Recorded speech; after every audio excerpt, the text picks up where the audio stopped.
75-80 kvadrat chiqadigan xonadonni 3 xonali xonadon. Siz uchun 27.300 ga ko'ndirib qo'ydim. Narxini tushirtirib, ancha arzon qilib qo'yib qo'ydik. Remontlari yaxshi holatda. Manzilimiz Marg'ilon Vatstroyda, Saxin bankasi yonida. Qarang, 3 xonali kvartira. Mana bu qo'shimchasi ham 6 metrlik verandasi ham bor. Oshxonani bu tomonga olib chiqib olsangiz, shunda 3 xona, 4 xona bo'ladi. 80 kvadratga yaqin. Narxini arzon qilib tushirtirib qo'ydik. Egalari oxirgi narxi deyishdi, 27.300 ga beramiz deyishdi. Oxirgi narx.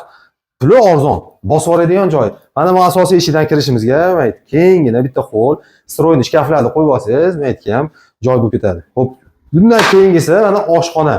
Bu oshxonani xohlang verandaga olib chiqib qo'ying. Shunda bitta detskiy o'rnida foydalansangiz bo'ladi. 3 xona, 4 xona bo'lib qoladi. Xo'p, mana endi asosiy eshikdan kirishimizda o'ng qo'lda xonamiz, bitta xona. Buni ham remontlarni qarang, cho'tga turibdi. Shunday kelib, remont qilmasdan ham yashasangiz bo'laveradi. Xo'p, endi mana vannasi, alohida razdelniy. Bunisi vannasi, aristonlarigacha bor, bunisi hojatxonasi. Bunisi alohida. Undan keyingisi mana yana bitta xona. Xonalari ham yaxshi, remontlari chiroyli chiqqan. Endi mana asosiy zalimiz. Zali ham mana katta keng, 80 kvadratga yaqin deyapti. Narxini oxirgi narxi deyishdi, 27.300 qo'ydik. Siz bitta kelib ko'ring. Mana eshiklarini ham MDF qilib, rosa zo'rini qo'yib qo'yganman deyapti. Manzilimiz Marg'ilon Vatstroyda, Saxin bankasi yonida, 4 qavatli edi, 4-qavatida.